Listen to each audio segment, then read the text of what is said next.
जय।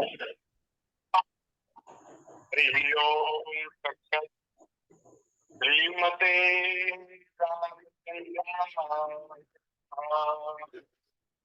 ओम नमः परमहंसाय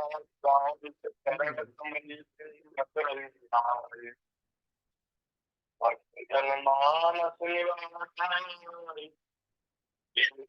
चंद्राय वासुदेवाय हरे परमात्मने प्रणतक्लेशनाशाय गोविन्दाय नमो नमः। सीतारामचन्द्रसमागमां श्रीरामायणं यदाचार्यपर्यन्तां परंपरा।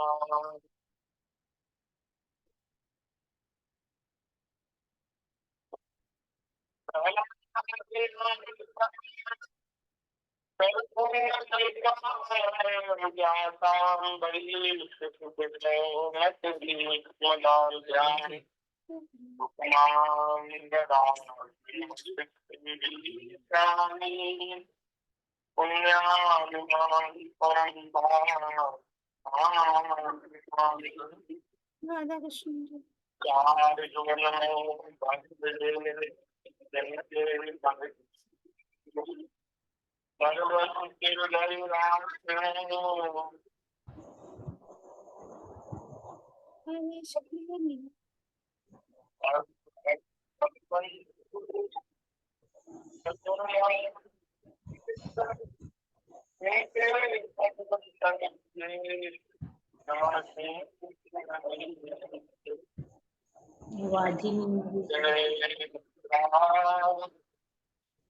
जय राम राम जय राम जय राम।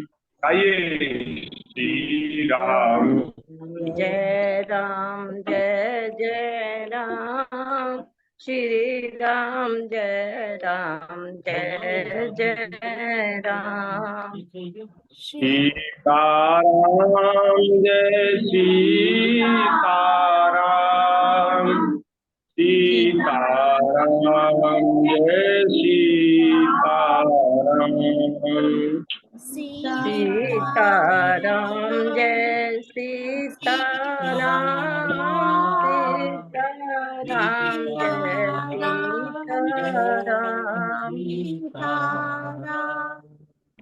राधे श्याम जय राधे श्याम राधे श्याम जय राधे श्याम राधे श्याम जय राधे श्याम। राधे श्याम जय राधे श्याम।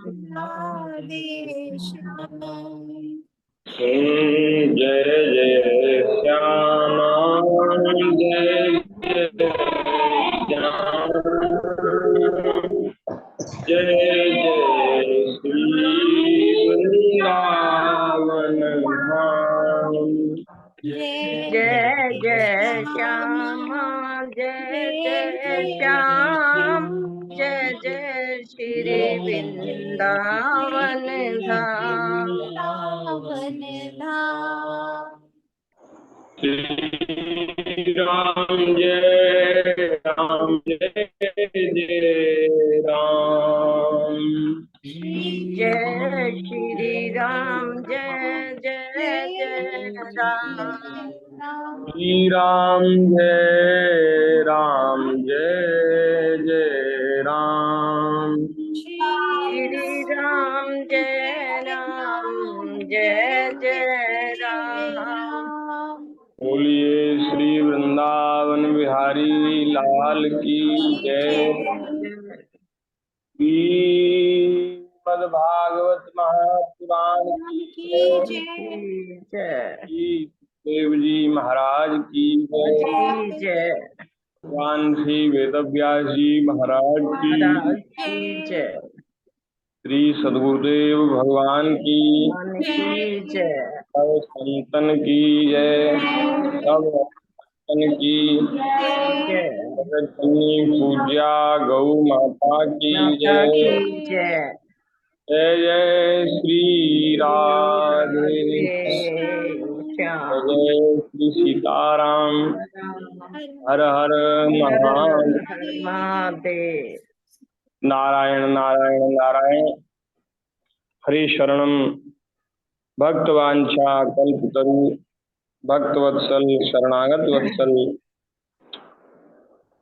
दीन बंधु दया सिंधु, असंख्य कल्याण गुणगणलय, अकारण करुणा वरुणालय, सच्चिदानंद घन मूर्ति, आनंद घन भगवान श्री वृंदावन बिहारिणी बिहारी जी की महती कृपा करुणा से हम सभी को मनुष्य जीवन का सर्वोत्कृष्ट लाभ सत्संग श्रीमद् भागवत जी की मंगलमयी कथा के माध्यम से प्राप्त हो रहा है। हम सब लोग बड़े भाग्यशाली हैं। विज्ञान के उपयोग से अपने अपने घरों में बैठ करके श्रीमद् भागवत जी का मंगलमय सत्संग हम लोग कर पा रहे हैं। दसम स्कंध, उसमें 11वां अध्याय। कल जो है हम लोगों ने वृंदावन की शोभा, वृंदावन की महिमा का श्रवण किया। कल भगवान गोकुल से वृंदावन आ गए। कल ठाकुर जी ने वृंदावन में प्रवेश किया, वृंदावन की शोभा को निहारा। ठाकुर जी बड़े आनंद। अब गुरुदेव जी महाराज कह रहे हैं कि हे परीक्षित, राम और श्याम, श्री बलराम जी और श्री कृष्ण दोनों ही अपनी तोतली बोली और अत्यंत मधुर बालोचित लीलाओं से गोकुल की ही तरह वृंदावन में भी ब्रजवासियों को आनंद देते रहे। थोड़े ही दिनों में समय आने पर वो बछड़े चराने लगे। दूसरे ग्वाल वालों के साथ खेलने के लिए बहुत सी सामग्री लेकर वे घर से निकल पड़ते और गोष्ठ गायों के रहने के स्थान के पास ही अपने बछड़ों को चराते। ठाकुर जी बछड़ा चराने लगे। थोड़े बड़े हुए तो हमारे नंदलाल रोज मैया से कहते, मैया मैं हूँ गैया चराऊंगो, मैं हूँ गैया चराऊंगो। मैया कहती, लाला अब तू छोटो है और गैया हैं बहुत बड़ी बड़ी, गैया तो दूर तक जाए विचरण करती भाई, चरती भाई। तू बेटा छोटो सो है, तेरे छोटे छोटे चरण हैं, तू उनके पीछे कहाँ कहाँ घूमेगो। ठाकुर जी हट पड़ जाते, नहीं मैं तो गैया चराऊंगा, गैया चराऊंगा। तो मैया कहती, लाला छोटे छोटे बालक जो है वो गैया ना है, छोटे छोटे बछड़ा और बछिया चरावे, बछड़ा और बछिया चरावे। तो ठाकुर जी बोले, मैया मैं बछड़ा ही चराऊंगा, तो बछड़ा बछिया चराऊंगा। तो आवाज साफ नहीं है।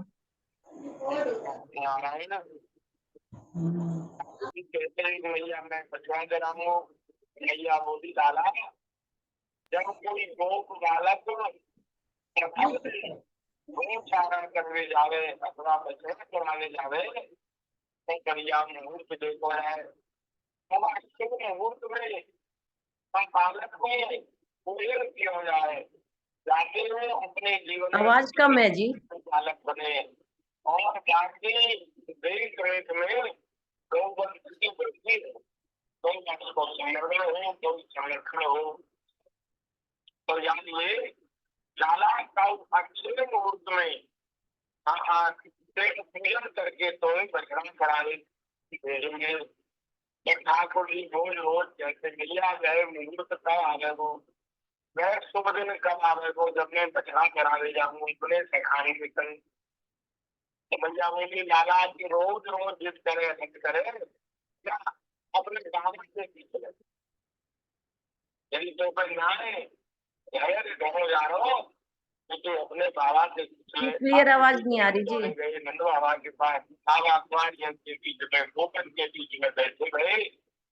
तो ठाकुर जी ने प्रणाम करके बाबा से कही, बाबा मैं बछड़ा और बछिया करावे जाऊं, आप लोग की आज्ञा दो। तो नंद बाबा बोले, अरे लाला तू ग्वालिया के लिए छोड़ा है, तू गैये चरावे हो, बछड़े चरावे हो, कौन सा कलेक्टर में हो?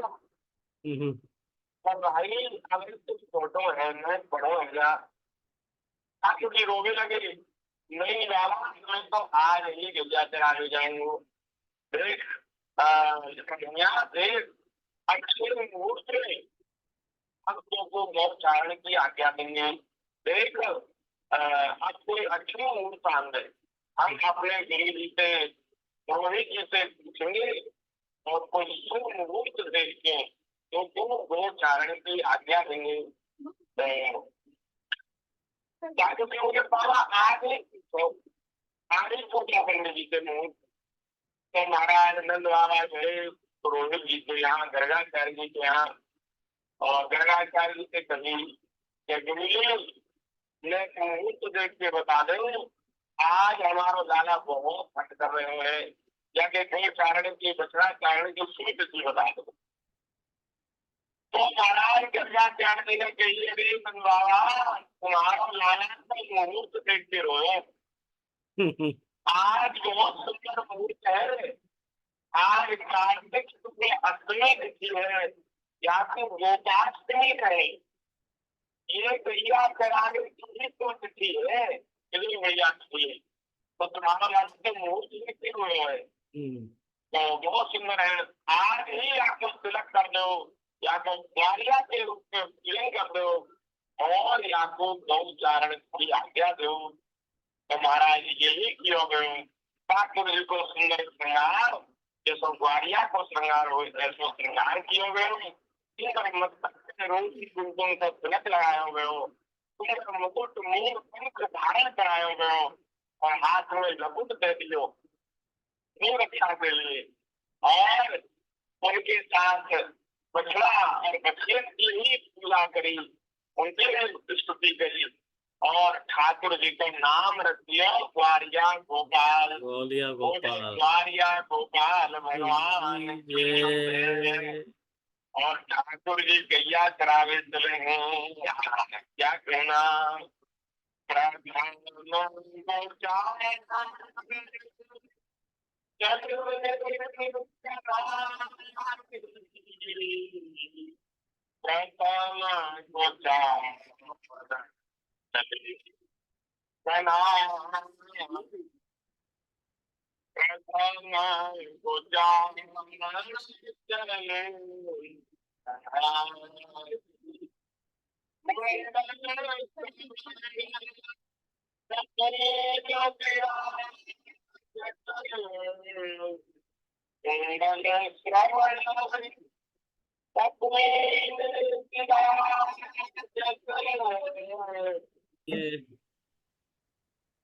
जय जय श्री राम।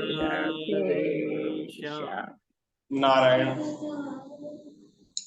तो वैसे तो हमने विज्ञान के उपयोग से बहुत लाभ लिया है, दूर दूर बैठ कर के खूब लाभ लिया है, पर ये अब ऐसा लगता है कि विज्ञानी ये जो यंत्र हैं ये भी ऐसा संकेत कर रहे हैं कि भाई अब बहुत दिन हमारा बहुत यूज हो गया, लाभ ले लिया, अब तो अब ऐसी ठाकुर जी लीला करें, ऐसा संयोग बनावे कि खूब सत्संग ऐसा हो, खूब प्रत्यक्ष हम उसका लाभ ले सकें, आनंद ले सकें। जय हो जय हो। श्री वृंदावन बिहारी लाल। तो हम गोचारण का पद वो स्मरण कर रहे थे। प्रथम गोचारण चले कन्हाई, प्रथम गोचारण चले कन्हाई, कुंडल श्रवण कपोल विराजत, कुंडल श्रवण कपोल विराजत सुंदरता बनियाई, सुंदरता बनियाई, प्रथम गुचारण चले कन्हाई, प्रथम गुचारण चले कन्हा। माथे मुकुट पीतांबर की छवि, माथे मुकुट पीतांबर की छवि, छवि, वनमाला पहराई, वनमाला पहराई। घर घर ते धजी छाक लेते हैं, घर घर ते दधी छाक लेते हैं, संग सखा सुखदाई, संग सखा सुखदाई।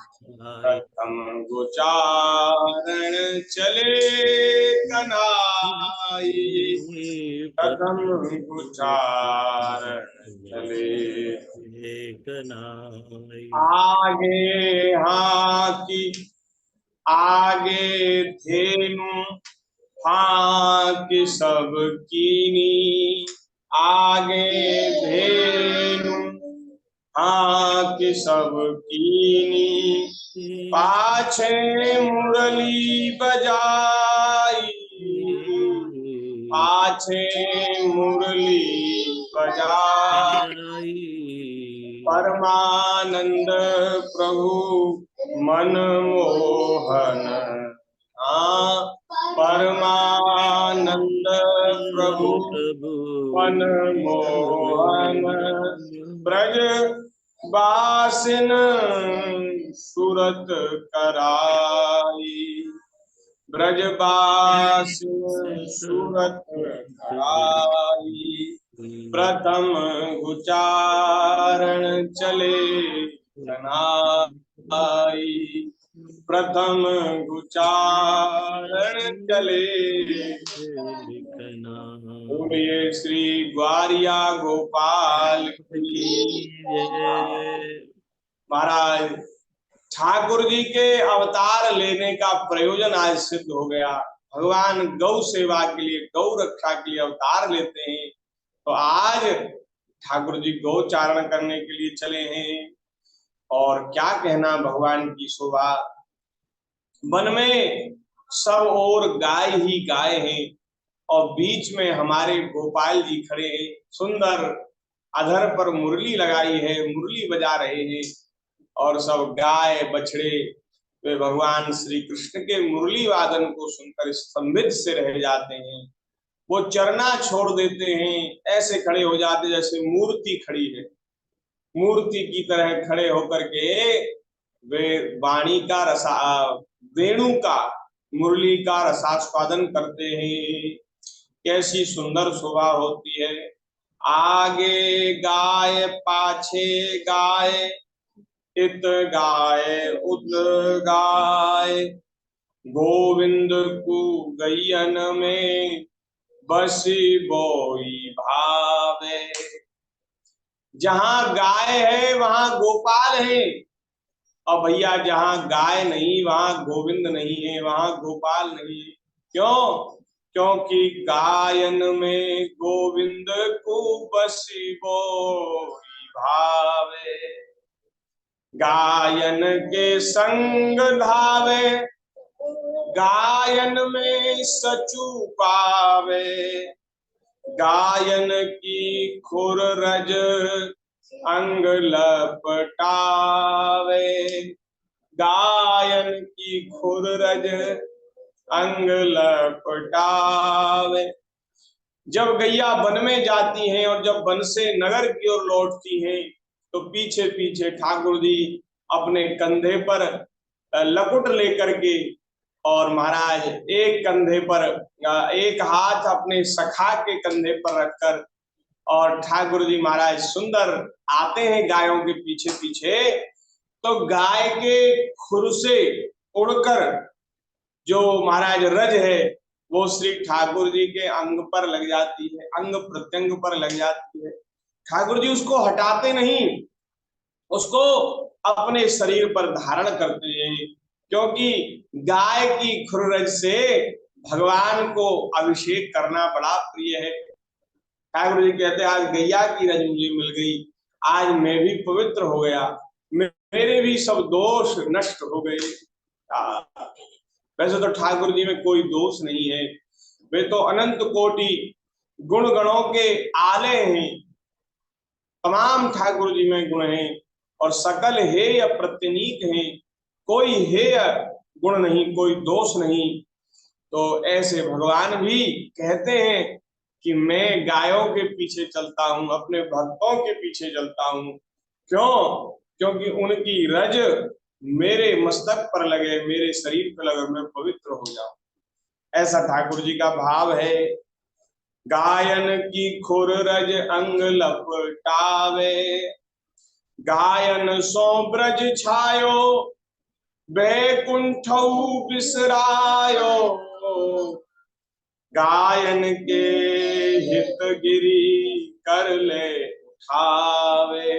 ठाकुर जी ब्रज में गायों के लिए आए और ब्रज में गाय की सेवा कर कर इतने प्रसन्न हुए, इतने आनंदित हुए कि बैकुंठऊ बिसरायो, ठाकुर जी बैकुंठ को भी भूल गए और गायों के हित के लिए ही श्री गिरिराज को धारण किया उंगली पर। शीत स्वामी गिरधारी विठलेश बपुधारी, ग्वारिया को भेष धरे गायन में आवे, ग्वारिया को भेष धरे गायन में आवे। बोलिए भक्त वत्सल भगवान की जय।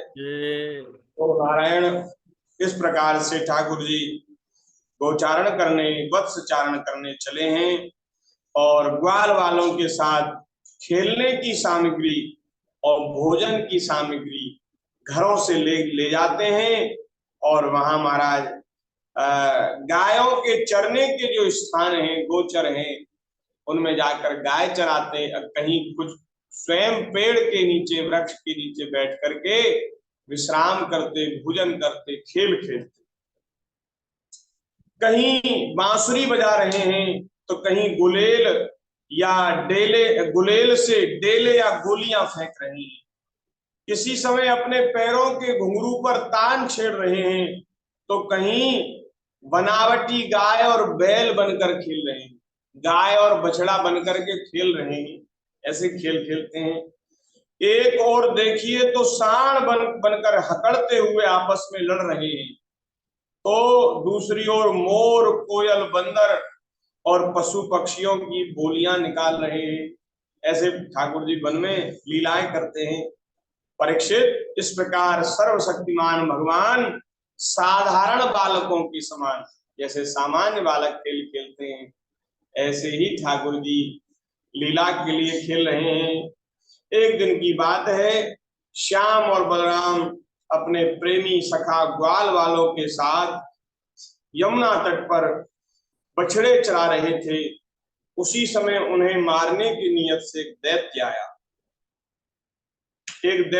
महाराज, और भगवान ने देखा कि वह बनावटी बछड़े का रूप धारण कर बछड़ों के झुंड में मिल गया है। उसने बछड़े का रूप धारण किया और वो बछड़ों में मिल गया। तो ठाकुर जी तो पहचान गए कि ये नकली बछड़ा है, वास्तव में तो दैत्य है। तो ठाकुर जी ने आंखों के इशारे से बलराम जी को दिखाते हुए धीरे धीरे उसके पास पहुंच गए। उस समय ऐसा जान पड़ता था मानो वे दैत्य को तो पहचानते नहीं और उस हट्टे कट्टे सुंदर बछड़े पर मुग्ध हो गए। ऐसा नाटक कर रहे, ऐसा अभिनय कर रहे हैं कि इनको मालूम ही नहीं कि दैत्य है। और उस बछड़े की सुंदरता पर मुग्ध हो रहे। कहते हैं बलराम जी से, अरे भैया देखो तो सही, ये बछड़ा दूध पी पी करके कितना हष्ट पुष्ट हो गया है, कितना सुंदर है, अरे वाह, ये तो आज ही नजर में आया है। तो ऐसी लीला कर रहे हैं। भगवान श्री कृष्ण ने पूंछ के साथ उसके दोनों पिछले पैर पकड़कर आकाश में घुमाया, और महाराज जैसे ही आकाश में घुमा करके चक्कर लगाया, उस बछड़े के प्राण पखेरु उड़ गए, और जब मर गया तो उसको एक वृक्ष के तने में मार कर पटक दिया। वो दैत्य था, जैसे ही वो मरा उसने अपना लंबा तगड़ा शरीर, दैत्य शरीर प्रकट कर दिया। यह देखकर ग्वाल वालों के आश्चर्य की सीमा न रही। वे वाह वाह करके कन्हैया की प्रशंसा करने लगे। वाह कन्हैया, तुझमें कितनी शक्ति है भैया, तुझमें कितना बल है, तूने इतने बड़े दैत्य को उठा करके पटक दिया। और महाराज वे ग्वालवाल और देवता भी आकाश में से आनंद से फूलों की वर्षा ठाकुर जी के ऊपर करने लगे। सुखदेव जी कह रहे हैं, परीक्षित, जो सारे लोगों के एकमात्र रक्षक हैं वे ही श्री कृष्ण और बलराम अब बछड़ों के चरवाहे बने हुए हैं, ग्वारिया बने हुए हैं। वे तड़के ही उठकर कलेवे की सामग्री ले लेते हैं और बछड़ों को चराते हुए एक वन से दूसरे वन में घुमा करते हैं। इतना आनंद है। महाराज कैसा समय रहा होगा वो, जब ब्रज में गायों के चरने के स्थान थे, निर्जन वन थे, जंगल थे, यमुना जी में पवित्र जल बहता था एकदम महाराज, शुद्ध मधुर और शीतल जल यमुना जी में बहता था। कैसा वो समय था जब महाराज ब्रज के बालक ब्रज में गैया चराते भये, खेलते भये और आनंद लेते थे। अब तो वो सब सुख, वो आनंद सब नष्ट हो गया। तो ठाकुर जी तड़के ही उठ जाते, जल्दी उठ जाते, गैया चराने जाना, बछड़ा चराने जाना है, और कलेवे की सामग्री लेकर के और बछड़ों को चराते हुए एक वन से दूसरे वन में घुमा करते। एक दिन की बात है, सब ग्वालवाल अपने झुंड के झुंड बछड़ों को पानी पिलाने के लिए जलाशय के तट पर ले गए, जलाशय में, सरोवर में ले गए। उन्होंने पहले बछड़ों को जल पिलाया और फिर स्वयं भी जल पिया। ग्वाल वालों ने देखा कि वहां एक बहुत बड़ा जीव बैठा हुआ है। वह ऐसा मालूम पड़ता है मानो इंद्र के वज्र से कटकर कोई पहाड़ का टुकड़ा गिरा हुआ है। ग्वाल वाल उसे देख करके डर गए। वह बक नाम का एक बड़ा भारी असुर था, जो बगुले का रूप धर के वहां आया था। सरोवर के किनारे बगुले का रूप धर करके वो दैत्य आया था, बकासुर। उसने झपटकर श्री कृष्ण को निगल लिया। वो बड़ा बलवान था। जब बलराम आदि बालकों ने देखा कि वह बड़ा भारी बगुला श्री कृष्ण को निगल गया है, तो महाराज जैसे प्राण निकल जाने पर इंद्रियां अचेत हो जाती हैं, ऐसे ही वे सब भगवान श्री कृष्ण के वियोग में अचेत हो गए। हे परीक्षित, श्री कृष्ण लोक पितामह ब्रह्मा के भी पिता हैं। सृष्टि के पिता ब्रह्मा जी और ब्रह्मा जी के भी पिता भगवान हैं। वे लीला से ही गोपाल बालक बने हुए हैं, तो उनकी शक्ति सामर्थ्य वह बगुला जानता नहीं था। वो निगल तो गया, लेकिन महाराज ठाकुर जी उसके गले की हड्डी बन गए। ना तो निगले जाए ना उगले जाए, वो महाराज उसके गले में फंस गए भगवान। और महाराज गले में जाकर के ठाकुर जी बड़े होने लगे और बड़े होने लगे। उन भगवान के भार से जैसे किसी के पेट में गैस बन जाए, पेट फूल जाए, उसकी दशा बड़ी विचित्र हो जाती है, ऐसे उसका पेट फूलने लगा। अब भगवान आग के गोले के समान महाराज तपने लगे, ठाकुर जी आग के समान तपने लगे, क्योंकि अग्नि भी भगवान का ही स्वरूप है। तो आग का गोला बन गए। अब तो वो महाराज जलने लग गया भीतर से, वो बगुला जलने लग गया। अब वो कहने लगा कि भैया कैसे निकलेगा ये इसको निगल तो लिया, लेकिन अब इसको बाहर कैसे निकालें। अब वो तड़फड़ाने लगा, उछल कूद करने लगा, सरोवर के जल में कूद गया, लेकिन उसके जो उदर की जो अग्नि थी वो शांत नहीं हुई। और महाराज अब तो जब उससे नहीं रहा गया तो उसने भगवान श्री कृष्ण को उगल दिया। ठाकुर जी उसके पेट से बाहर आ गए, भगवान को एक भी खरोच नहीं आई। अब महाराज उसको जब भगवान बाहर निकले तो उसको थोड़ी शांति मालूम हुई। अब उसको बड़े क्रोध से भगवान के ऊपर झपटा, चोंच मारी, और भगवान ने उसकी चोंच जो है पकड़ी, उसका मुंह पकड़ा और एक चोंच ऊपर और एक चोंच नीचे फाड़ डाला उसके मुंह को। बोलिए भक्त वत्सल भगवान की जय। बगुले के मुंह को फाड़ दिया और सभी ग्वाल वालों को महाराज अपने कोमल मधुर स्पर्श से सचेतन किया और आनंदित किया। उन्होंने देखा कि बगुला मरा पड़ा है और हमारे कन्हैया मधुर मधुर बोल रहे हैं।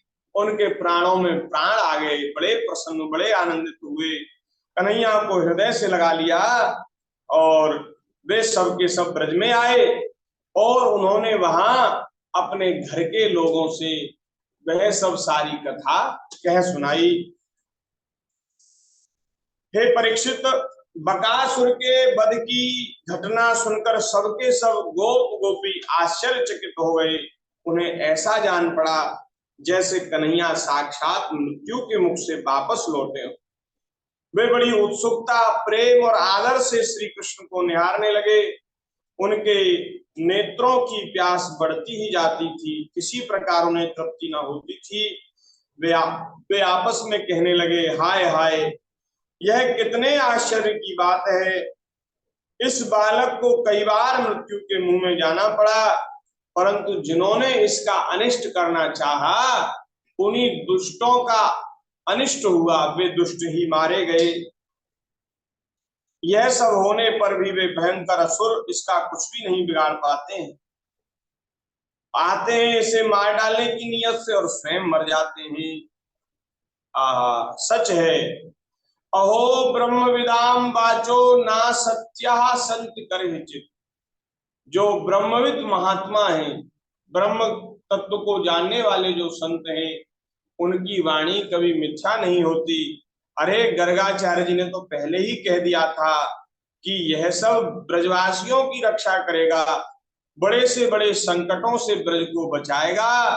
तो लगता है यह इस श्री कृष्ण के रूप में यदुवंश में हम ग्वारियाओं के परिवार में, कुल में किसी बड़े देवता ने ही जन्म लिया है, ऐसा सोचते थे। नंद बाबा आदि गोपगण इसी प्रकार बड़े आनंद से अपने श्याम और राम की बातें किया करते थे। चर्चा भी श्री राम कृष्ण की और दर्शन भी श्री राम कृष्ण का, और महाराज निरंतर उनकी मन बुद्धि श्री ठाकुर जी में ही लगी रहती। वे उनमें इतने तन्मय हो जाते चर्चा करने में कि संसार के दुख संकटों का कुछ पता ही नहीं चलता था। भगवान की कथा वार्ता में इतने तन्मय हो जाते, इतने आनंदित हो जाते कि संसार में क्या हो रहा है इसकी सुध भी उनको नहीं रहती थी। नारायण इसी प्रकार श्याम और बलराम बाल बालों के साथ कभी आंख मिचौनी खेलते तो कभी पुल बांधते, कभी बंदरों की भांति उछलते कूदते, तो कभी और कोई विचित्र खेल करते।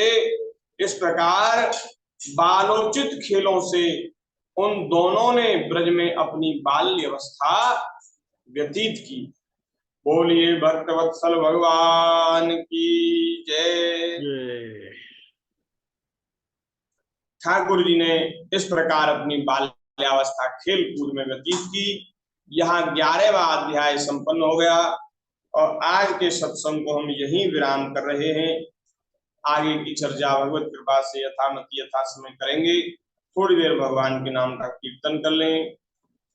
गोविंद जय जय गोपाल जय जय राधा रमण हरि गोविंद जय जय गोविंद गोविंद जय जय जय जय गोपाल गोपाल जय जय जय जय राधा राधा रमण रमण हरि हरि गोविंद गोविंद जय जय जय जय। गोविंद जय जय गोपाल जय जय राधा रमण हरि गोविंद जय जय गोविंद गोविंद जय जय जय जय गोपाल गोपाल जय जय जय जय राधा राधा रमण रमण हरि हरि गोविंद गोविंद जय जय जय। जय श्री राधा रमण हरि गोविंद जय जय श्री राधा श्री राधा राधा रमण रमण हरि हरि गोविंद गोविंद जय जय जय जय। श्री राधा रमण हरि गोविंद जय जय श्री राधा श्री राधा रमण रमण हरि हरि गोविंद गोविंद जय जय जय। श्री राधा रमण हरि गोविंद जय जय श्री राधा श्री राधा रमण रमण हरि गोविंद जय जय। श्री राधा गोविंद भगवान की जय जय। जय श्री राधे जय श्याम। श्री राधे श्याम। श्याम।